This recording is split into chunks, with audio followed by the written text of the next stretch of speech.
coming to this place we have, where we can share everything. Is talking therapy.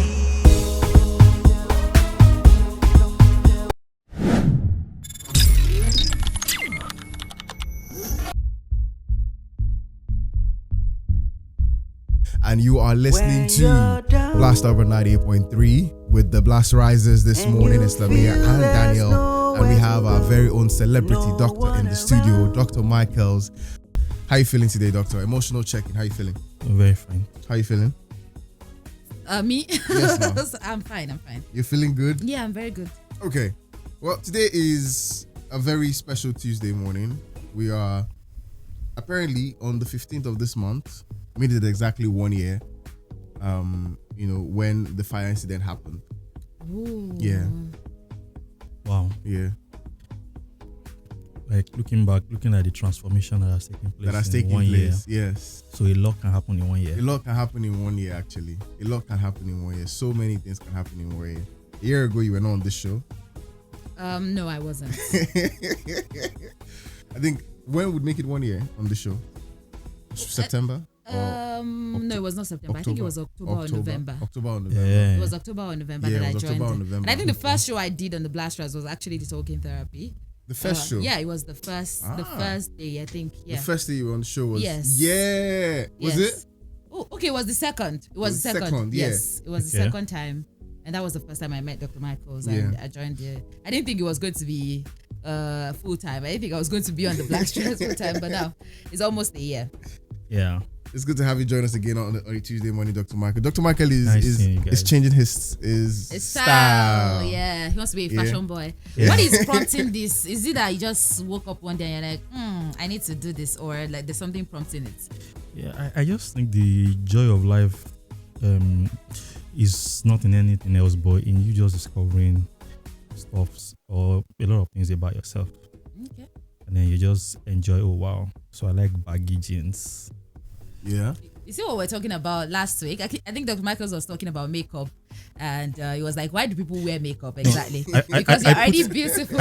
I put the discussion in my blog self. Yeah, because I was like, "You're already beautiful." So what do you mean that you are putting on makeup? And I had to say that it's some sort of like enhancement, just like the way you wear an outfit, and it's like you just want to enhance. You want to feel good. So it's not because it's not a lack of the beauty. It's that you just want to feel better. You just want to even feel better. Yeah. So that's it. But yeah, let's get to the conversation this morning. I was watching a series over the weekend, Sterling Point. That's the title of the series on Prime. And it's a very rich people kind of series. It's about teenage kids.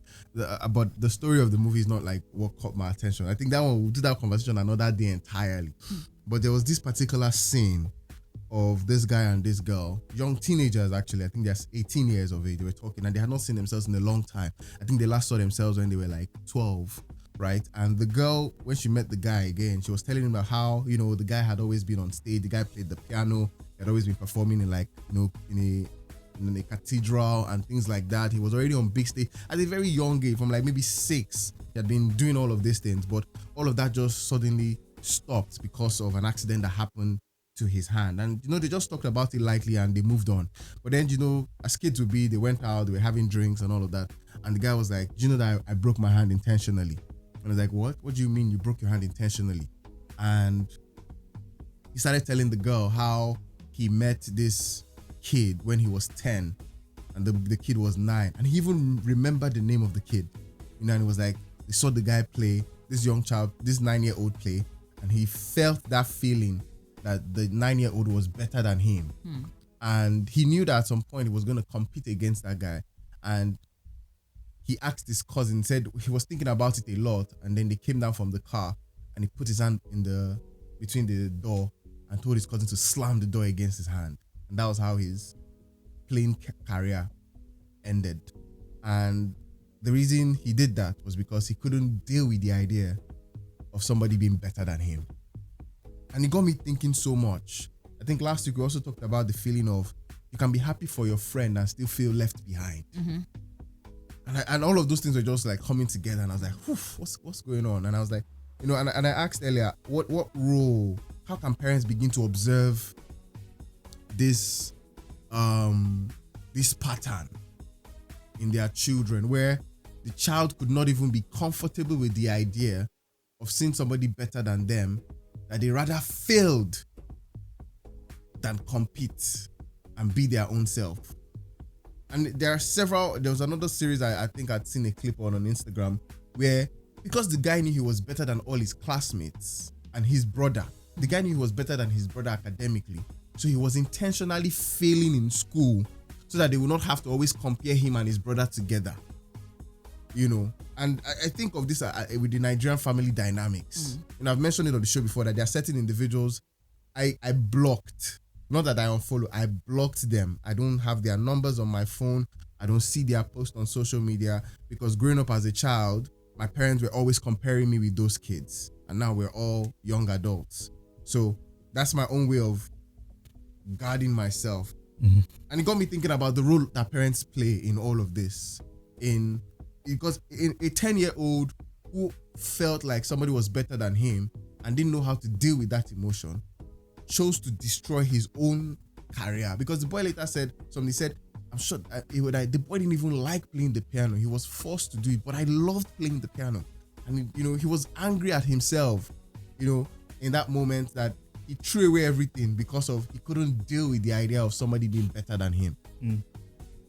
Okay, so there are like two ways to look at it. Number one is from the angle of the parents, and then number two is from the angle of the child. Number one is if you want to understand yourself very well, you need to study your parents very well.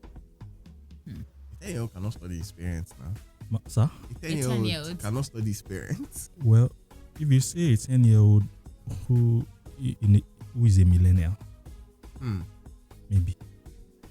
But a 10-year-old, even a millennial 10-year-old, is not excused. Okay. Is not excused from studying the parents. But it's just that the level of processing of information by a millennial 10-year-old is going to be different from the level of processing and information by a Gen Z or an what's the other Gen Alpha, Gen Beta, Generation Gen Alpha. X, Gen whatever. You understand? So I feel that number one, whatever the child is exhibiting today, he got it from the parents. So the feeling of not feeling good enough is inherited? Yeah. You inherit things like that? Yeah. Because in everything, there is always there are two sides to it. There is the genetic side, and there is the environmental factor side.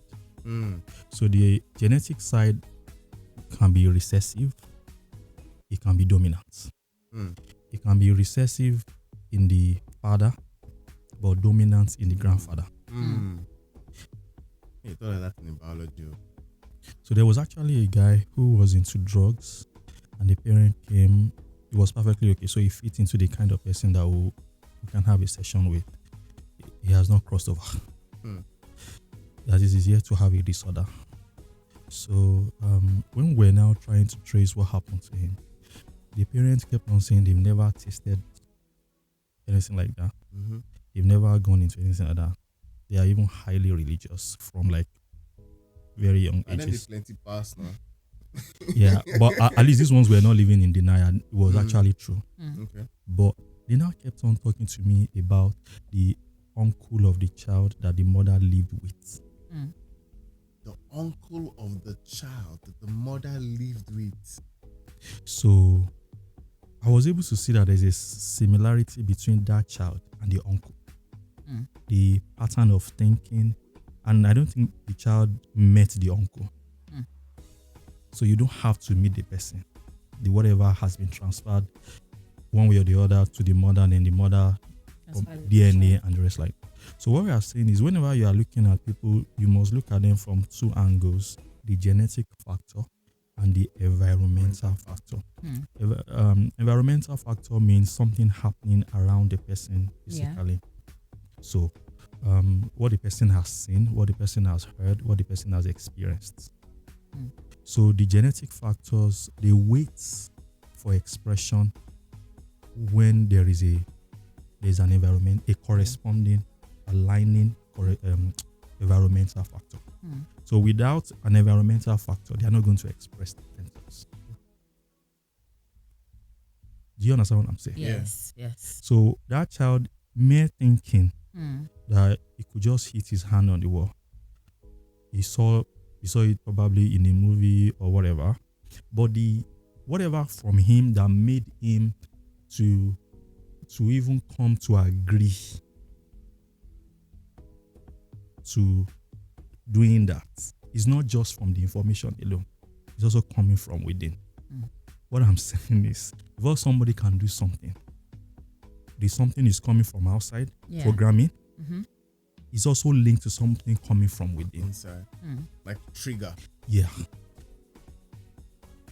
So that trigger that is coming from within was what you got from your parents.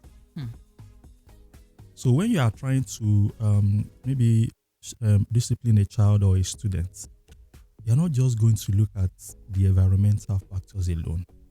You also want to look at what is in this child that is making this child behave this way. What is in the child? And if, in the process of asking that question, you're also going to ask about parents. Yes. There's a story I know of very well. I was on radio in Lagos and a parent had shared this particular story. She was at her child's inter-house sport and a boy was hitting a girl. And just being a parent, the boy wasn't her child. So she was like trying to like scold the boy and all of that. And she mentioned, is that the example they lay for you at home? And the boy said, yes, that's how my father beats my mother. And in that moment, she could not like scold the boy anymore because it was an example he had seen at home. That falls under environmental Factor, yes. For the child. But what is making the father to beat the mother is coming also from within. We have problem. So now, I mean, we've identified it, but what can be done if you as a parent notice that there's a pattern, maybe from your grandparents, or you even notice, which of course you said is very important to do the work as a person before you meet the person that you align with and before you guys have a child. So if you have noticed this, just so you make sure that you don't transfer it to your child, or is it that there's no possibility of it? You always have to transfer it to your child and the child will have to deal with it. Is it possible that as a parent you can arrest it right from before you have the child so you don't get it transferred to the child, or the child has to do that work for themselves? No matter the environmental factor, because now it's the environmental factor that will bring it out.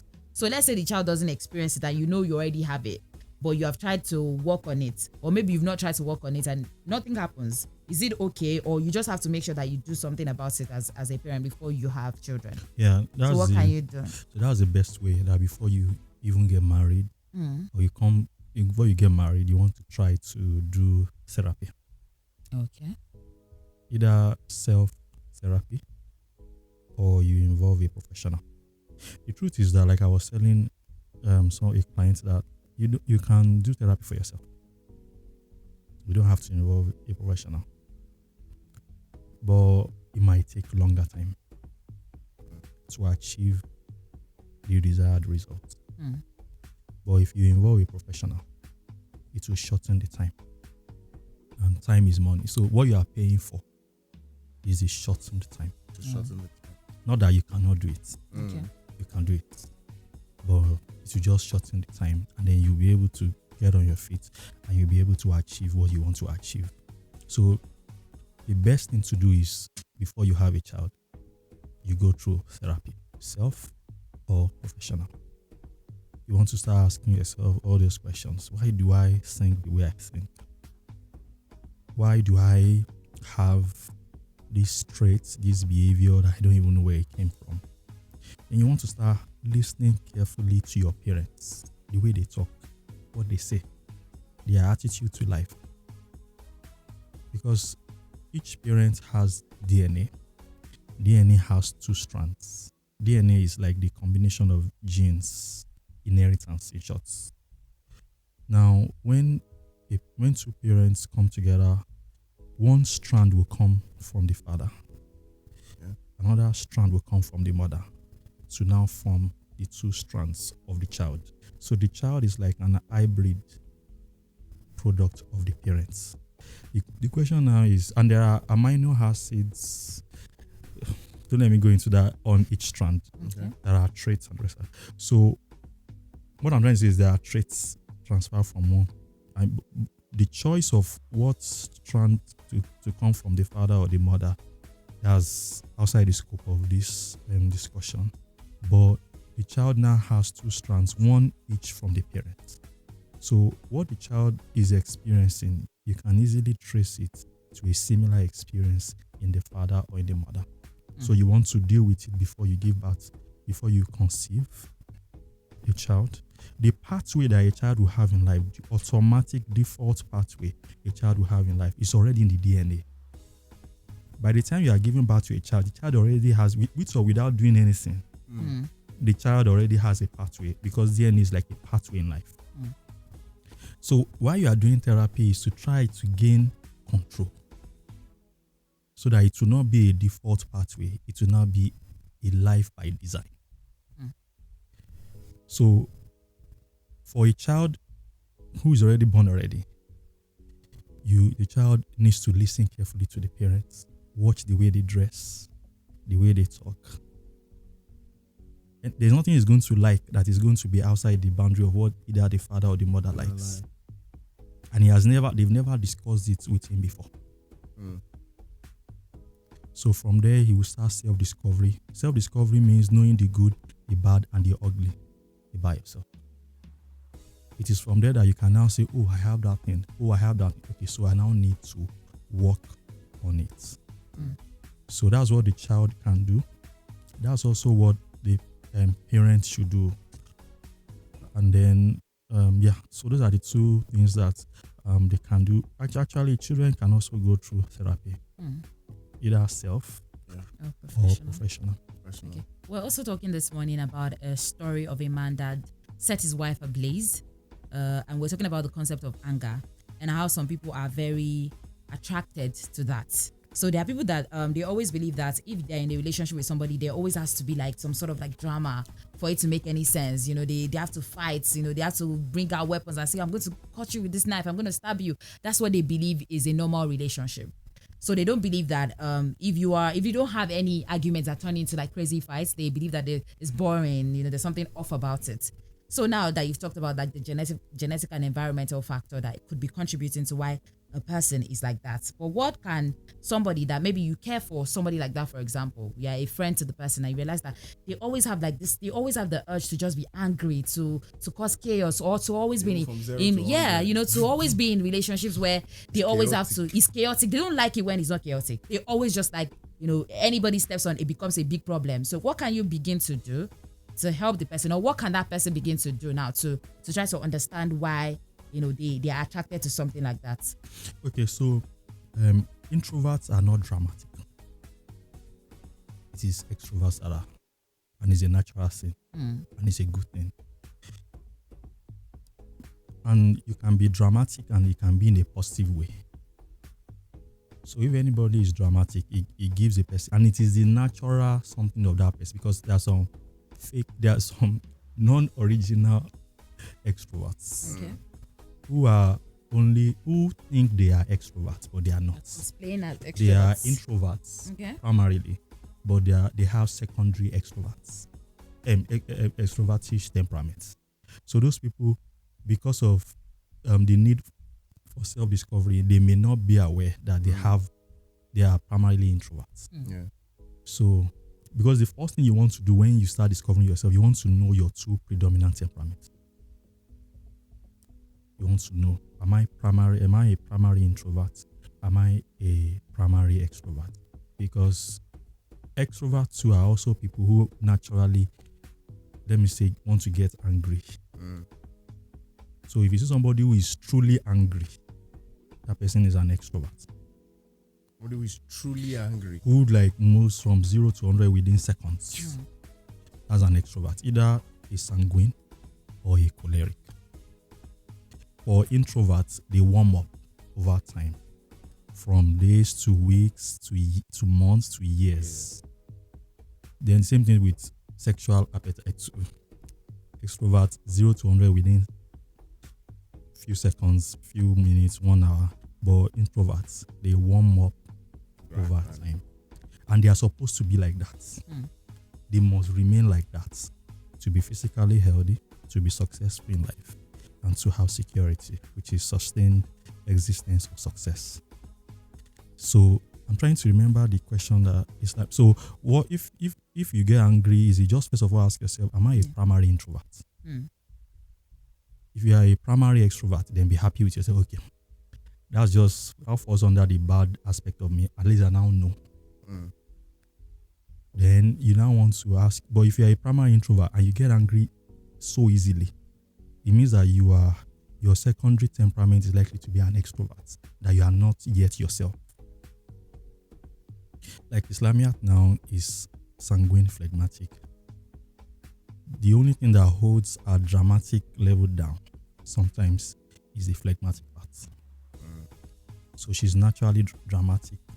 She's naturally, an extrovert are likely going to be the ones to ask a guy out.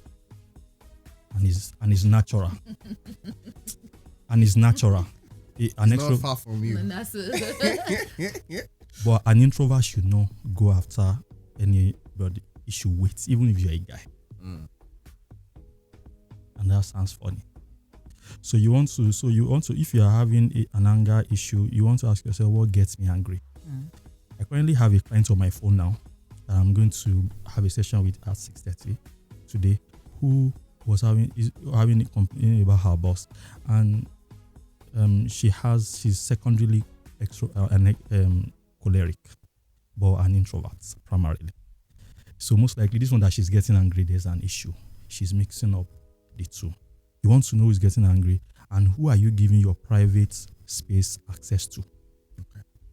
If there's something on your mind this morning and you feel like this conversation resonates with it, or there's a question you want Dr. Michael to clarify on for you, there's something you're thinking about and you need some clarity on, Dr. Michael would be willing to answer your questions this morning. Now, you can either call the studio line or send us a voice note or a text or a WhatsApp message to the same number, which is 081 11 83 1983. 081 11 83 1983. If you want to talk to Dr. Michael, there's something on your mind from the topic or outside of the conversation this morning that is on your mind, and you want to get some clarification and some clarity, Dr. Michael can answer you this morning on the radio. 081 11 83 1983. Okay.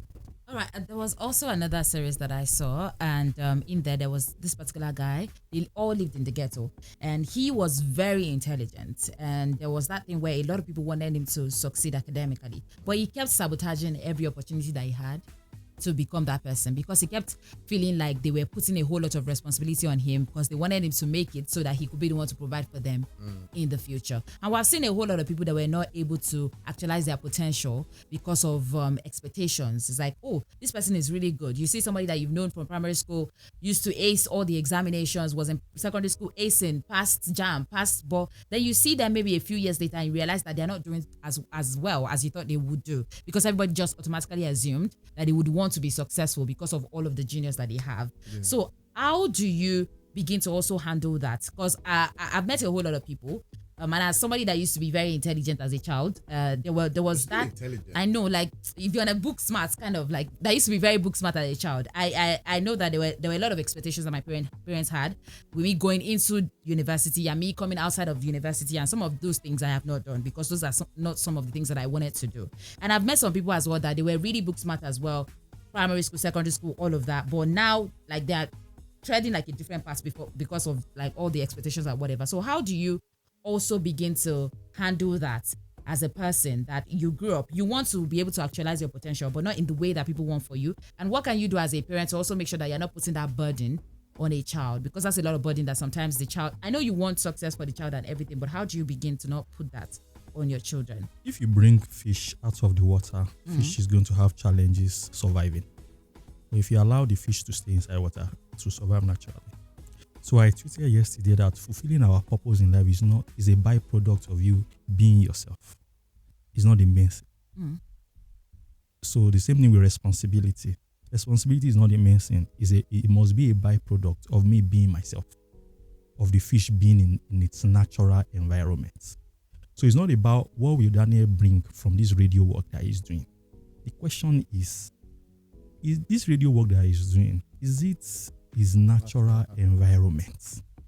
If it is truly his natural environment, the way he claims it will eventually bring the money that will take care of the responsibilities that he has. So what to be concerned about is not the responsibility. What to be concerned about is not the money that Daniel is bringing. If Daniel is in his natural environment, Daniel will naturally bring money. What mommy also wants from you and daddy wants from you is that you do all those things. You become successful in life. You also remember them. Simple. Absolutely. But what the question that mommy is supposed eventually going to ask is Islamiyah doing what corresponds to who she truly is? Or who is even Islamiyah, our daughter? What is her natural environment? What are the things that she really, really likes doing? So I'm sorry to cut you in there because I'm thinking of a question now. For parents who have children who just finished secondary school, SS3, right? Not all of them are going to get admission. And this 1 year, fortunately, is going to be hell for most of them. Because some parents are going to say, after all this school and everything, you cannot get admission, you know. But some parents don't even realize that. Of course, you don't get money. Because you get money, you say you're picking good private school. University, But abroad. helping that child understand what they need to do. This phase of their lives, especially now that they're just done with secondary school, they are very exposed to so many things. And their ideologies of what they want to begin to shift based on the things that are in their environment, programming them. How can parents ensure that their children are able to focus in a way that the child focuses on what they need to do to be the best version of themselves? First of all, what your child is going through is what you have either gone through or your wife has gone through. So there's an example already. Yeah. Because the child did not fall from heaven. So what the first thing you want to do is to first of all look at your own life and make sure that your wife also told you every single thing about herself. Make sure there was no editing. Make sure she told you everything. The reason is because if you are able to know everything about your wife, it will help you in your own processing of what exactly is happening to this child. What are the likely opportunities that this child will have? It will then help you to know how to counsel the child. Whatever interest the child has, you also have it. Or madam has it. Or your uncle has it. Or your auntie has it. It's in the family. That's why whatever happens to a person cannot be separated from the family. So, in helping the child to understand what he or she is supposed to do, the second thing is you also need to ask the child, what are the things that you have interest in? But when the child was growing up, you must have, by observation, you must be trying to understand what, I was good in social sciences and I was also good in sciences. I had distinction in sciences, I had distinction in social sciences. A respected religious leader specifically told me to go and study economics. And it made sense. Not knowing, but eventually a senior colleague in medicine now told me to study medicine, that I will find myself there. I used to come from my school to UCH to try and get inspiration. Because I was not getting inspiration enough from my own school. From people in work coats. I got to UCH, I did not get enough inspiration. So I was wondering what exactly was happening. Until now. Now, what I'm doing is a combination of social sciences put together. The application of it to life. So your child is not far from your own life. The question is, have you also gotten your own life? Where are you in life? How do you expect your child to know, to get ahead in life when you are even yet to break even in terms of knowing who you are? Because your child is going to start from where you stopped. The question is, where are you? Where are you? Or where were you when you gave back to that? Not where are you now? Yeah. Where were you? Where are you now is a function of what you have used to program your child already. In terms of your health, your belief about health, you have programmed your child with it. Your belief about finances, you have programmed your child with. Not that you sat down with your child and said, sit down, I want to program you. Do you think that money came from the tree? What are you telling your child? Or do you think that money comes from trees? What are you telling your child? That money is not readily available. And just the same way your own parent taught you that money is not readily available, you are also so why don't you say money is available? There is abundance. What do you want? So the third thing is to ask that child, what do you want? What do you need? you must have been observing the child. You now want the child to talk, and then you will now combine all this together, and then be able to come up with something for the child, and then the child will now be able to pick from. So you are the therapist of your child. Yeah, your child's therapist. Yeah. Huge responsibility.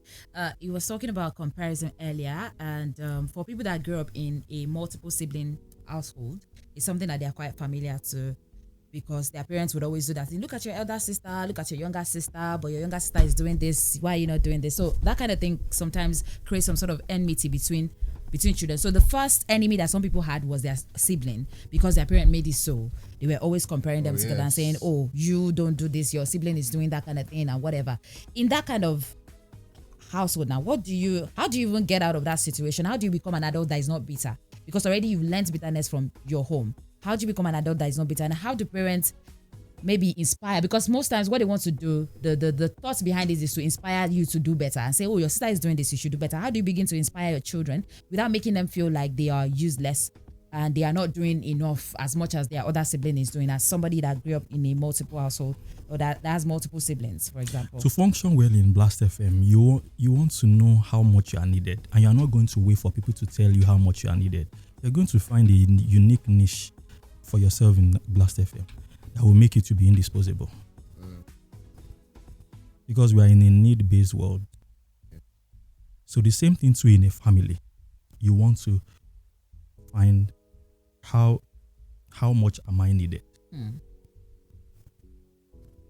Once you find how much you are needed, there will be no need to beef any child.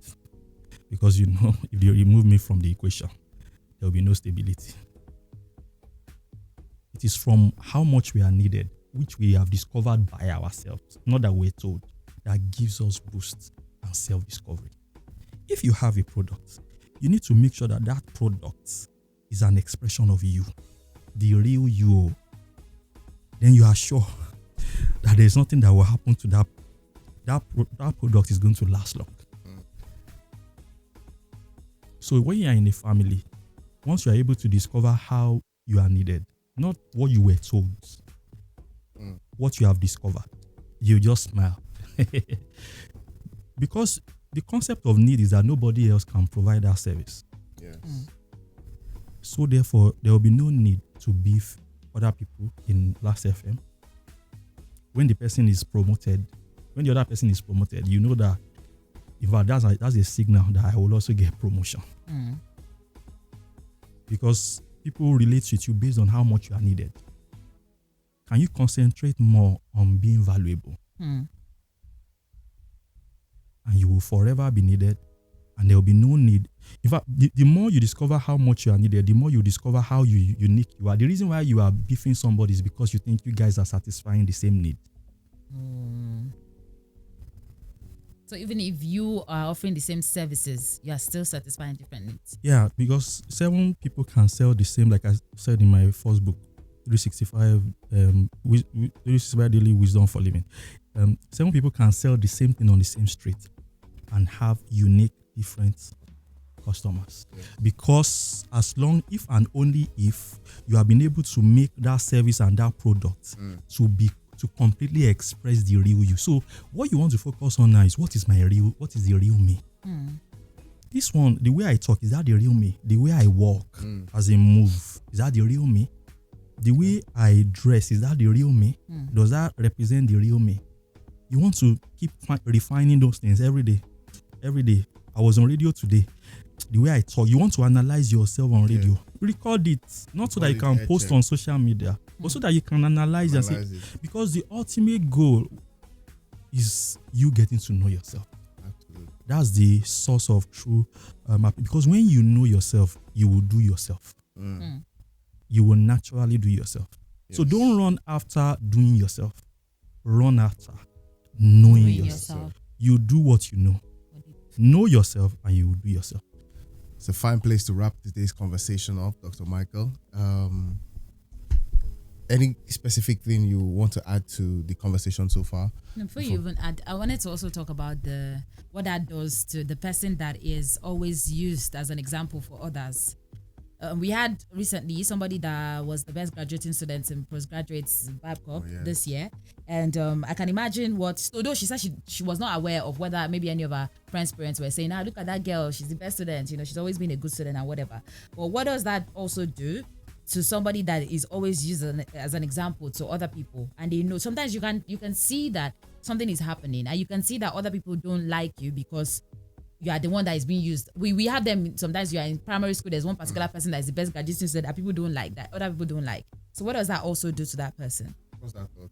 Okay. Hello, good morning. Good morning. Good morning, you're welcome. My name is Monia. Your name is what? Ahmed from Monia. Oh, you're welcome on the show. Ahmed from Monia. Ahmed, Ahmed from Monia. go on. Do you have a question? I have a question. Go on. My question is this. Okay, let me ask you me, for example. When I was young, Yeah. actually I think when I finished my primary days, my schools, even primary schools. You know what, Ahmed, can you send us a voice note instead? The network is quite messy. yeah. Just send us a voice hear note you instead. clearly. We cannot hear you clearly. So a voice note we'll do this morning. It's the same studio line. It's 0811 183 1983. 0811 183 1983. So you can quickly just send us a voice note so Dr. Michaels can attend to that. So yeah. Okay, so when you do well in life, there's a kind of people will start using it as an example. Yeah. So if you are not careful and you need to manage it well so that you are able to see from the right perspective. It will have a positive effect and impact on you when you look at it from the right perspective. They simply want their children to do well too. That's why. And the people that are not happy with you, it's not as if they are not happy with you. They are happy with you now. Yeah. But they are also like looking at themselves saying, why am I not doing well? It's not about you. Yes, it's not about the person that's doing well. As it can be, your friends can be doing well and you can feel left behind. Yeah, so it's not about you. They are just simply asking themselves, what is happening to me? This person, anything, distinction. So it's not about, so don't take it personal. That's why you must never take anything personal in life. Because the person that is feeling somehow is only asking him or herself, why am I also not doing well? Yes. So once you start seeing it from that angle, then it will be very easy for you to forgive the person, treat the person well, and it will also help you to feel light. And then to now help you say, okay, what can I do to help? So you can organize a tutorial. But remember, this tutorial that you're organizing, that you are sure that you want to organize, is also to help yourself. To help yourself, yes. So they are now going to make use of that opportunity to also help themselves. True. So don't take it personal that other people, and once you don't take it personal, it's going to help you to feel light, relaxed, and then you keep doing well. And you also want to ask yourself, am I in the midst of champions that are not global yet? Champions that are not global yet. The people that you are surrounding yourself with, are they people that also inspire you? There must be people that inspire you. There must be people that inspire you. There must be people that motivate you. So even as you are doing well and a lot of people are having challenges around you not doing well, you can help them, especially if they are asking you to help them. But you must keep pursuing people that you need. Why is Elon Musk still looking for money today? It's not about money. Even though he said money will not be relevant in a few years from now, but he's still looking for money. What he's doing is not about money. And because money is not paper money. Yes. But what he's looking for is himself. In all of this. As he becomes the first trillionaire, he's discovering more and more about himself. Yes. The possibilities of what he can actually do. So you have a choice today to look at other people's successes and then see it as a means to inspire yourself into the future. Dr. Michael, it's been a wonderful episode. Remember, if you'd like to talk to Dr. Michael, you can actually do that. You can send Dr. Michael a DM on Instagram at the celebrity doctor. No, that's Twitter. On Instagram at Dr. Michael. Yeah, the doctor spelled in full, DoctorMichaels on Instagram, and he has a WhatsApp number, right? Yeah. Yes, Okay. you can call it. Okay. Yeah. I think we wrote it down the last week. Yeah. 0811 528 8304. 0811 528 8304. All right. Thank you so much for being part of the show this morning. We'll see you next week, Tuesday. And you can catch the recap of today's episode at on Spotify, which is Dr. Michael's Spotify account at Dr. Michael on Spotify, or just type Dr. Michael's podcast on Google and it will bring it out for you. Yes, just type Dr. Michael's podcast on Google and it should bring it out for you. Thank you.